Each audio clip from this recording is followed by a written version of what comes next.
اعوذ باللہ من الشیطان الرجیم بسم اللہ الرحمن الرحیم رب اشرح لی صدری ویسر لی امری واحلل عقدۃ من لسانی یفقہوا قولی ربی زدنی علما ربی زدنی علما ربی زدنی علما۔ السلام علیکم ورحمۃ اللہ وبرکاتہ۔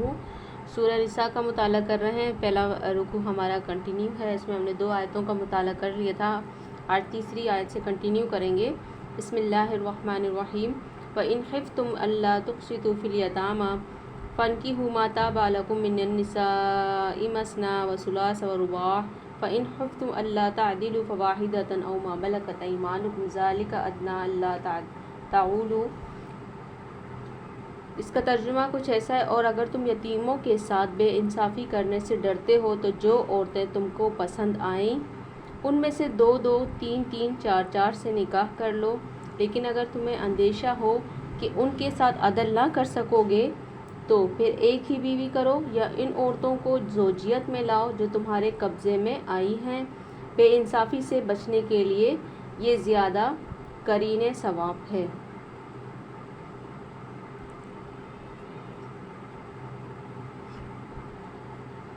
اب یہاں پہ جو فرمایا جا رہا ہے کہ جو عورتیں تم کو پسند آئیں ان میں سے 2-2، 3-3، 4-4 سے نکاح کر لو، تو اس کے مفہوم میں اہل تفسیر جو ہیں 3 مفہوم بیان فرمائے ہیں کہ حضرت عائشہ رضی اللہ تعالیٰ عنہ اس کی تفسیر میں اس طرح سے بیان فرماتی ہیں کہ زمانہ جاہلیت میں جو یتیم بچیاں لوگوں کی سرپرستی میں ہوتی تھیں، ان کے مال اور حسن جمال کی وجہ سے، یا اس خیال سے کہ کوئی ان کا جو کوئی سرا دھرا تو ہے نہیں، جس طرح ہم چاہیں گے دبا کر رکھیں گے،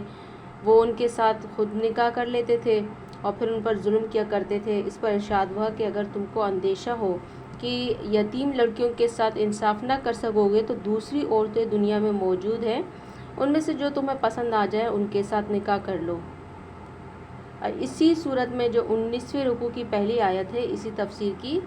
تائید میں ہے۔ اب دوسرا جو ہے ابن عباس اور ان کے شاگرد اکرمہ اس کی تفسیر یوں بیان کرتے ہیں کہ جاہلیت میں نکاح کی کوئی حد نہ تھی، ایک شخص 10 بیویاں کر لیتا تھا، اور جب اس کثرت ازدواج سے مصارف بڑھ جاتے تھے تو مجبور ہو کر اپنے یتیم بھتیجوں، بھانجوں اور دوسرے بے بس عزیزوں کے حقوق پر دست درازی کرتا تھا۔ اس پر اللہ تعالیٰ نے نکاح کے لیے 4 کی حد مقرر کر دی تھی اور فرمایا کہ ظلم و بے انصافی سے بچنے کی صورت یہ ہے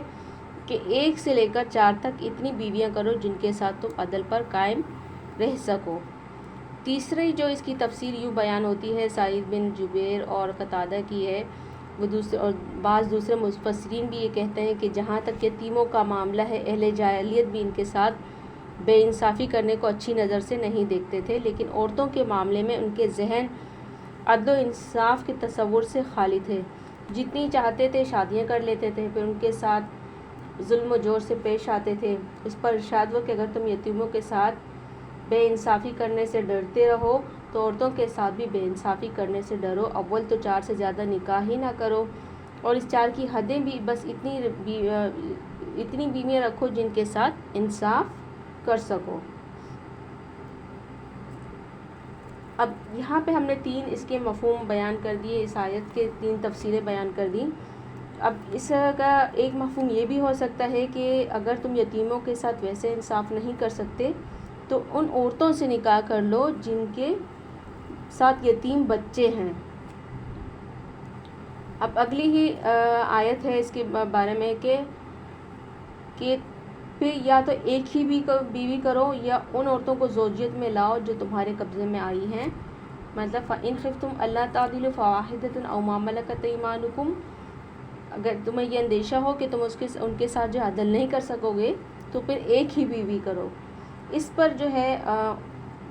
آیت کی روح سے جو ہے تعدد ازواج کو محدود کر دیا گیا ہے کہ کتنی جو ہے بیویاں ہونی چاہیے،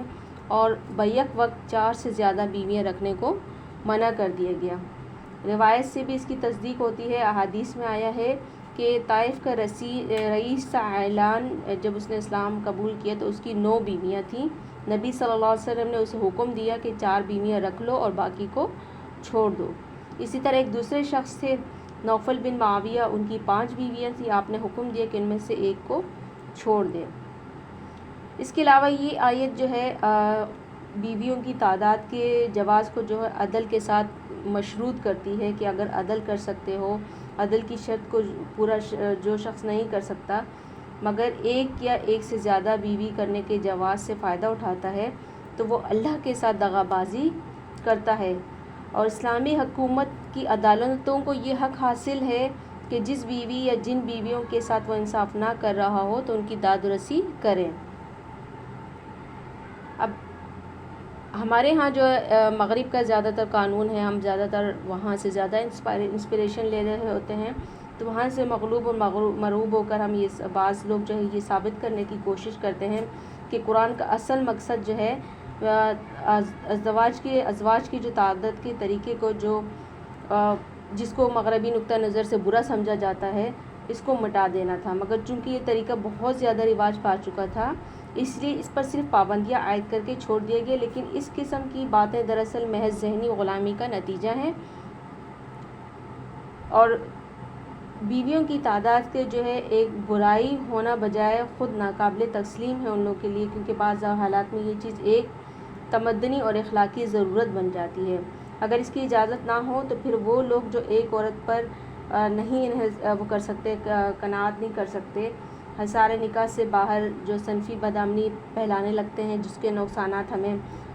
بہت سے تمدنی اخلاقی نقصانات ہمیں دکھائی دیتے ہیں، اس سے بہت زیادہ نقصانات ہوتے ہیں جو تعدد ازواج سے پہنچ سکتے ہیں۔ اس لیے قرآن نے ان لوگوں کو اس چیز کی اجازت دی ہے کہ جو اس کی ضرورت محسوس کریں۔ اب جن لوگوں کے نزدیک جو اس کی تعداد جو ہے بیویوں کی ان کے نزدیک فی نفسی ہی ایک برائی ہے، تو ان کو یہ اختیار ضرور حاصل ہے کہ چاہے تو قرآن کے برخلاف اس کی مذمت کریں اور اسے موقوف کر دینے کا مشورہ دیں، لیکن یہ حق انہیں نہیں پہنچتا کہ اپنی رائے کو خواہ قرآن کی طرف منسوب کریں، کیونکہ قرآن نے واضح الفاظ میں اس کو جائز ٹھہرایا ہے، اور اشارتاً اور کنایتاً بھی اس کی مذمت میں ایسا کوئی لفظ استعمال نہیں کیا ہے جس سے یہ معلوم ہوتا ہو کہ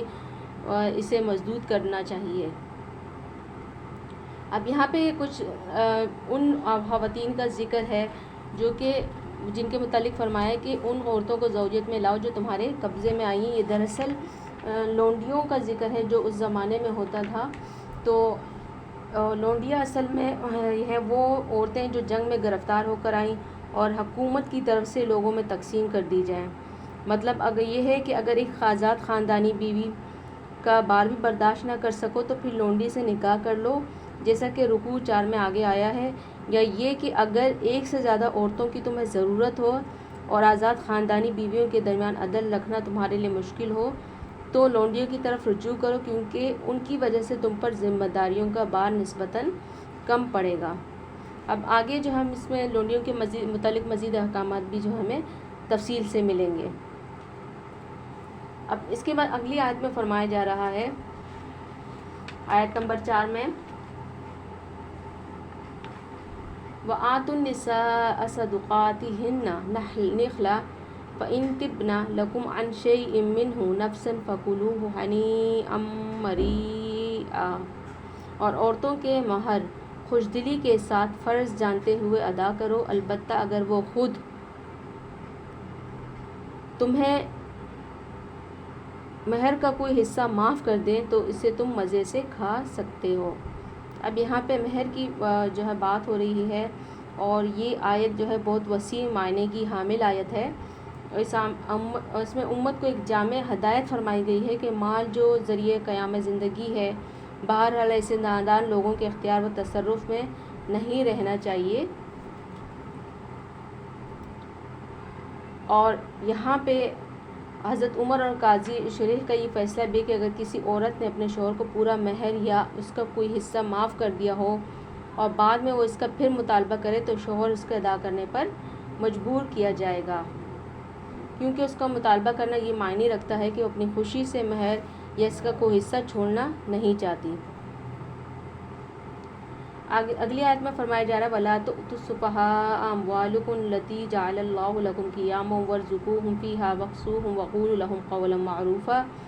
اور اپنے وہ مال جنہیں اللہ نے تمہارے لیے اپنے قیام زندگی کا ذریعہ بنایا ہے نادان لوگوں کے حوالے نہ کرو، البتہ انہیں کھانے اور پہننے کے لیے دو اور انہیں نیک ہدایت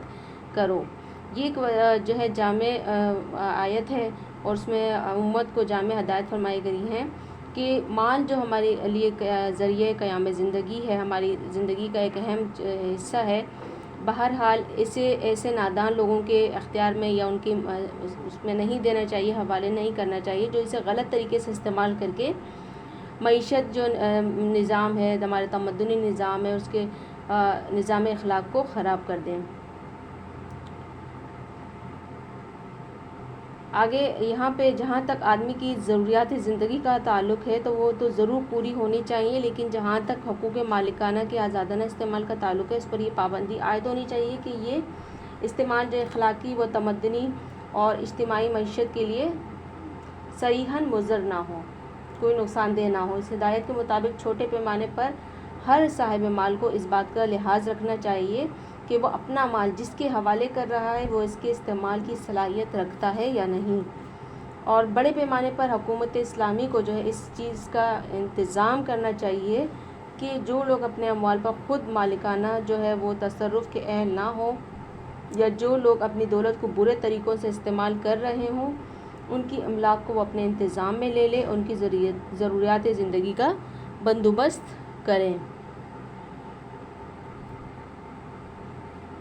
آگے فرمایا جا رہا ہے وَابْتَلُوا الْيَتَامَى حَتَّى إِذَا بَلَغُوا النِّكَاحَ فَإِنْ آنَسْتُم مِّنْهُمْ رُشْدًا فَادْفَعُوا إِلَيْهِمْ أَمْوَالَهُمْ وَلَا تَأْكُلُوا إِسْرَافًا وَبِدَارًا أَن يَكْبَرُوا وَمَنْ كَانَ غَنِيًّا فَلْيَسْتَعْفِفْ وَمَنْ كَانَ فَقِيرًا فَلْيَأْكُلْ بِالْمَعْرُوفِ وَإِذَا دَفَعْتُمْ إِلَيْهِمْ أَمْوَالَهُمْ فَاشْهِدُوا عَلَيْهِمْ وَكَفَىٰ بِاللَّهِ حَسِيبًا۔ اور یتیموں کی آزمائش کرتے رہو یہاں تک کہ وہ نکاح کے قابل عمر کو پہنچ جائیں، پھر اگر تم ان کے اندر اہلیت پاؤ تو ان کے مال ان کے حوالے کر دو۔ ایسا کبھی نہ کرنا کہ حد انصاف سے تجاوز کر کے اس خوف سے ان کے مال جلدی جلدی کھا جاؤ کہ وہ بڑے ہو کر اپنے حق کا مطالبہ کریں گے۔ یتیم کا جو سرپرست مالدار ہو وہ پرہیزگاری سے کام لے اور جو غریب ہو وہ معروف طریقے سے کھائے، اور پھر جب ان کے مال ان کے حوالے کرنے لگو تو لوگوں کو اس پر گواہ بنا لو اور حساب لینے کے لیے اللہ کافی ہے۔ یعنی جب وہ بلوغت جو ہے بالغ ہو جائیں، اس عمر تک پہنچ جائیں تو یہ بھی ساتھ میں دیکھتے رہیں کہ ان کی عقلی نشوونما کیسی ہے اور ان میں جو ہے اتنی صلاحیت پیدا ہو چکی ہے۔ یہ یتیموں کے بارے میں ذکر ہو رہا ہے کہ وہ جو ہے اپنی ذمہ داریاں خود اور معاملات کو خود جو ہے اٹھانے کی اور چلانے کی صلاحیت ان کے اندر پیدا ہو چکی ہے، تو تب جو ہے ان کا مال ان کے حوالے کرنا چاہیے۔ مال ان کے حوالے کرنے کے لیے دو شرطیں جو ہے عائد کی گئی ہیں، ایک بلوغ یعنی جو ہے بالغ ہو جانا، دوسرا رشد یعنی مال کے صحیح استعمال کرنے کی ان میں صلاحیت آ جائے، اس میں ان میں اتنی جو ہے دانش مندی آ جائے کہ وہ اپنے مال کو صحیح سے استعمال کر سکیں۔ اب جو پہلی شرط ہے اس میں جو جتنے بھی فقہا ہیں ہماری امت میں ان سب کا اتفاق ہے۔ دوسری شرط کے بارے میں جو امام ابو حنیفہ رضی اللہ تعالیٰ عنہ کی رائے ہے کہ اگر بلوغت کو پہنچنے پر یتیم میں جو ہے اتنی ایبلٹی نہ ہو، اتنی اس میں صلاحیت نہ ہو، تو جو یتیم کا ولی ہے اس کو زیادہ سے زیادہ 7 سال اور انتظار کرنا چاہیے، پھر خواہ وہ جو ہے رشد پائے یا نہ پائے، یعنی اتنا قابل ہو یا نہ ہو تو اس کا مال اس کے حوالے کر دینا چاہیے۔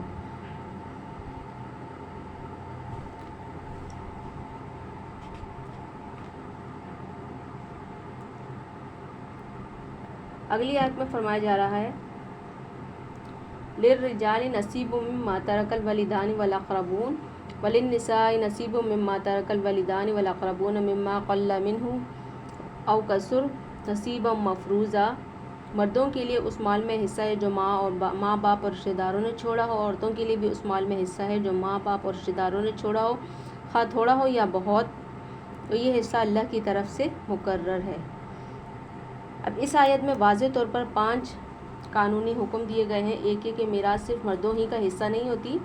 بلکہ عورتیں بھی اس کی حقدار ہوتی ہیں۔ دوسری یہ کہ میراث بہرحال تقسیم ہونی چاہیے،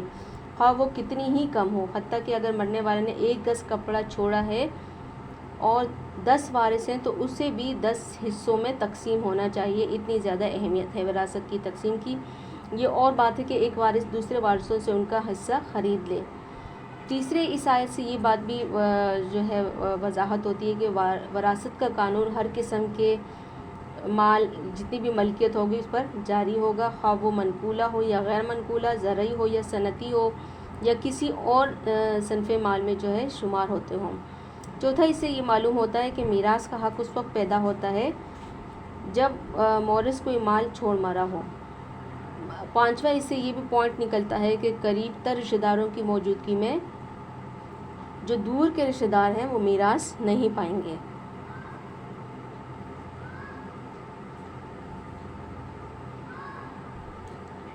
اس کے بعد اگلی آیت ہے وَإِذَا حَضَرَ الْقِسْمَةَ أُولُو الْقُرْبَى وَالْيَتَامَى وَالْمَسَاكِينُ فَارْزُقُوهُم مِّنْهُ وَقُولُوا لَهُمْ قَوْلًا مَّعْرُوفًا۔ جب تقسیم کے موقع پر کنبے کے لوگ اور یتیم اور مسکین آئے تو اس مال میں سے ان کو بھی کچھ دو اور ان کے ساتھ بھلے معصوم سی بات کرو۔ اب یہاں پہ جو خطاب ہے جو میت کے وارثین ہوتے ہیں ان سے یہ ہدایت فرمائی جا رہی ہے کہ جب میت کی جو میراث کی تقسیم ہو رہی ہوتی ہے اور دور نزدیک کے رشتہ دار اور کنبے کے قریب و مسکین اور لوگ و یتیم بچے بھی آ جائیں تو ان کے ساتھ تنگ دلی نہ برتو۔ اگر میراث میں ان کا کوئی شرعی حصہ نہیں ہے تو نہ صحیح اپنے دل کو وسیع کر کے اور ان کے ترکے میں سے کچھ نہ کچھ انہیں بھی دے دو، اور ان کے ساتھ ایسی دل شکنی والی باتیں نہ کہو جو ایسے موقع پر عموماً کم ظرف لوگ کر دیا کرتے ہیں۔ یعنی بڑے دل کے ساتھ ان کا جو غریب مسکین ہے ان کا بھی حصہ نکال لینا چاہیے۔ وَلْيَخْشَ الَّذِينَ لَوْ تَرَكُوا مِنْ خَلْفِهِمْ ذُرِّيَّةً ضِعَافًا خَافُوا عَلَيْهِمْ فَلْيَتَّقُوا اللَّهَ وَلْيَقُولُوا قَوْلًا سَدِيدًا